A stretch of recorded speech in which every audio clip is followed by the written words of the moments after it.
Question says a man buys 35 kg of sugar and sets the mark price in order to make a profit of 20%. He sells 5 kg at this price, 15 kg at 10% discount. Accidentally, 3 kg sugar is wasted.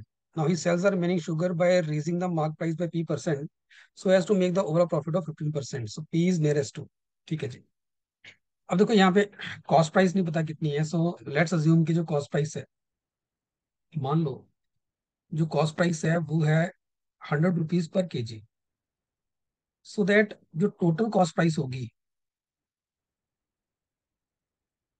वो हो जाएगी 3500, क्योंकि उसकी उसने जो bye किया वो 35 KG किया है. फाइनली देखो उसने कितना प्रॉफिट कमाया, 15% का.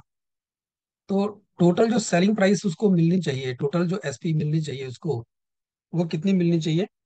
वो मिलनी चाहिए जितना कॉस्ट है इंटू 1.15. ठीक है, तो ये सॉल्व करोगे, दिस विल बी 4025. ये फाइनल उसके पास इतना पैसा आएगा.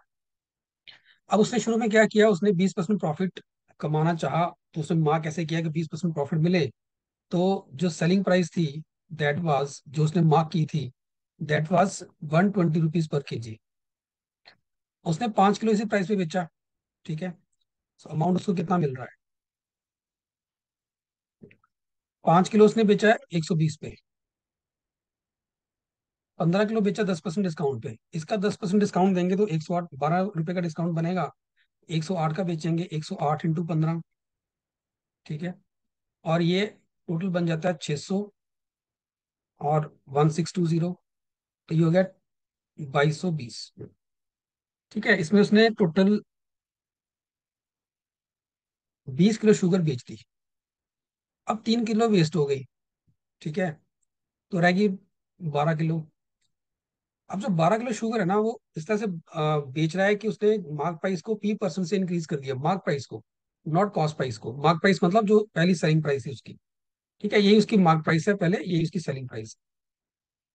इसको P% से इंक्रीज किया है. तो बेसिकली अब जो अमाउंट उसने अभी तक अर्न किया है वो किया है 2220. उसको टोटल अमाउंट अर्न करना है 4025. तो जो रिमेनिंग अमाउंट वो अर्न करे, रिमेनिंग अमाउंट बचा उसके पास, जो उसके उसने अभी बनाना है, वो कितना है? 4025 माइनस 2220. अभी इसको 1805 रुपीज और चाहिए. ठीक है, ये कहाँ से आएंगे? बचे हुए 12 किलो बेच के. ध्यान रखना, 5 यहाँ हो गया, 15 यहाँ हो गया, 20, 20 और 3 किलो वेस्ट होगी, तो 23 केजी तो बाहर होगी, बाकी 12 किलो बची है. इसका मतलब selling price of 12 KG sugar वो होनी चाहिए 1805. तो सेलिंग प्राइस जो है पर केजी कितना निकल के आएगी यहाँ पे? 1805 डिवाइड बाय 12 करोगे तो अप्रोक्सीमेटली ये 150 आता है. ठीक है, तो अब जो नई सेलिंग प्राइस पर केजी है वो 150 रुपीज पर केजी है. पहले कितनी थी? 120. तो कितने, जो मार्क प्राइस थी पहले 120, कितने परसेंट से उसको इंक्रीज किया है? बेसिकली 120 थी पहले. ठीक है, मार्क प्राइस या सेलिंग प्राइस, जो अब कितनी बन गई है? 150. तो 120 से 150 किया, 30 का इंक्रीज कर रहे हैं 120 पे, 1/4, विच इज 25%. तो मार्क प्राइस को उसने 25% से इंक्रीज किया होगा.